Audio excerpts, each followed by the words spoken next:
এদিকে ফের অসুস্থ বিএলও। এসআইআর এর কাজের চাপে নামখানার ফ্রেজারগঞ্জে বিএলওর ব্রেন স্ট্রোক। দাবি করছে পরিবারের লোকজন ডায়মন্ড হারবারের হাসপাতাল থেকে রেফার করা হয়েছে সেই বিএলওকে কলকাতাতে। প্রয়োজনীয় চিকিৎসার ব্যবস্থা করাতে নির্দেশ দিয়েছেন অভিষেক বন্দ্যোপাধ্যায়।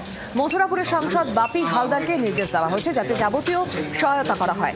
এসআইআর এর কাজের চাপে অসুস্থ দাবি করছে বিএলও দেবাশিস দাসের ছেলে।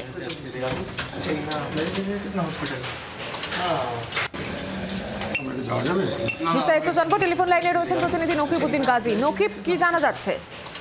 দেখো, আমি তোমাকে বলে রাখি, নামখানা ব্লকের প্রত্যন্ত সুন্দরবন এলাকার ফ্রেজারগঞ্জের কাছে এই 276 নম্বর বুথের যে বিএলও ছিলেন তিনি হচ্ছেন দেবাশিস দাস। এই এলাকার তিনি অনেক পুরনো একজন শিক্ষক এবং বিএলও কাজ করেছেন, যার বয়স 57 বছর। এবং এই কাজ করার পরে, সারাদিনের কাজ করার পরে নামখানা বিডিও অফিসে তাদের যে ফর্ম সেই জমা দেওয়ার পরে বাড়ি আসার পরে কিন্তু তিনি অসুস্থ বোধ করেন এবং সঙ্গে সঙ্গে তাকে প্রথমে কাকদ্বীপ হাসপাতালে নিয়ে যাওয়া হয়েছিল। সেখানে প্রাথমিক চিকিৎসা করার পর তাকে ডায়মন্ড হারবারে পাঠানো হয়। ডায়মন্ড হারবার বেসরকারি নার্সিংহোমে একটি ভর্তি করা হয়েছিল এই দেবাশিস বাবুকে।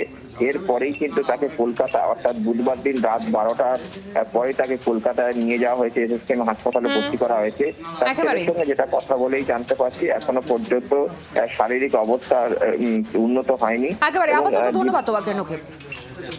আর আপনাদের শোনাবো বিএলও দেবাশিস দাসের ছেলে কি বলছেন। এর পাশাপাশি মথুরাপুরের সাংসদ বাপি হালদার, তার কি প্রতিক্রিয়া। যখন বিডিও অফিস থেকে বিএলও এসআইআর যে কাজ চলছে, উনি বিএলও অ্যাকচুয়ালি এই যে এসআইআর চলছে এই কাজের কে উনি কি করছে এখন যেভাবে মানসিকভাবে প্রেশার দিচ্ছে না, ওই উপরে ভিত্তি করে উনি কাজের চাপের জন্য ওনার প্রেশার বেড়ে যায় এবং পরে উনি অসুস্থ হয়ে পড়েন কাল রাত্রে 8টার সময়। তারপরে ওনার ব্রেন স্ট্রোক হয় বাড়িতে। আজকে সিটি স্ক্যান হয়েছে, সিটি স্ক্যানের পরে ওনার ব্রেন হ্যামারেজ হয়েছে। তো ওনাকে অলরেডি পিজিতে নিয়ে যাওয়ার জন্য কথা চলছে। নির্বাচন কমিশন একটি রাজনৈতিক দলের অঙ্গুলি হেলনে আজকে 2 বছরের কাজ 2 মাসে করতে গিয়ে একদিকে সাধারণ মানুষ যেমন নাজেহাল, সাধারণ মানুষ যেমন আতঙ্কের মধ্যে দিন গুনছেন, অন্যদিকে বিএলওরা তারা এই বয়সে এই যে দেবাশিস দাস 276 নম্বর বুথের নামখানা ব্লকের তিনি বাসিন্দা, নামখানা ব্লকে যিনি 276 নম্বর বুথে কাজ করছিলেন, আজকে 57 বছর বয়স, তিনি কাজ নিতে চাননি, কাজ করতে চাননি, তার উপর প্রেশার সৃষ্টি করা হয়েছে, প্রেশার সৃষ্টি করা হচ্ছে। আমরা তার পরিবারের পাশে আছি।